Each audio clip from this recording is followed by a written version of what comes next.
आता नेक्स्ट आहे अधोलिखितेषु वाक्येषु कर्तृपदानी चिनुत. आता कर्तृपदानी म्हणजे काय? कर्तृपद म्हणजे काय? सब्जेक्ट इंग्लिश मध्ये. Who is the doer in that sentence. मग वृक्षाः नभः शिरसु वहन्ति म्हणजे इथे काय लिहिले? वृक्ष जे आहे ते नभाला म्हणजे आकाशाला किंवा ढगांना आपल्या डोक्यावरती वाहतात. मग वाहणारा कोण आहे? हु इज डुईंग? वृक्षाः. म्हणजे वू शब्दाने किंवा कोण या शब्दाने ज्या क्वेश्चनचा आन्सर मिळतं त्याला आपण काय म्हणतो? कर्तृपद. मग इथे कर्तृपद काय आहे? वृक्षाः. ओके. आता काय? विहगाः वृक्षेषु कूजन्ति म्हणजे पक्षी झाडावर बसून गातात. मग आता कोण गाणारा कोण आहे? विहगाः. सो इथे कर्तृपद काय आहे? विहगाः.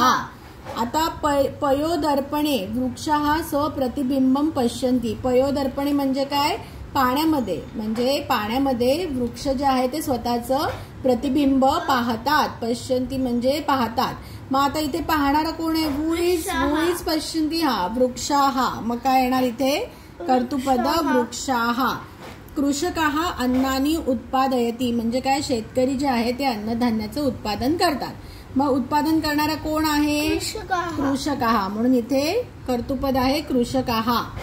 सरोवरे मत्स्याः सन्ति. मग सरोवरे म्हणजे सरोवरामध्ये मत्स्याः सन्ति मासे आहेत. मग कोण आहे? हु इज देअर? मत्स्याः. मग इथे कर्तृपद काय आहे? मत्स्याः. म्हणजे कुठल्याही वाक्यामध्ये कर्तृपद विचारलं तर जो ती ऍक्टिव्ह म्हणजे जो ती गोष्ट करतोय डुअर आहे त्याला आपण अंडरलाईन करायचं. ओके.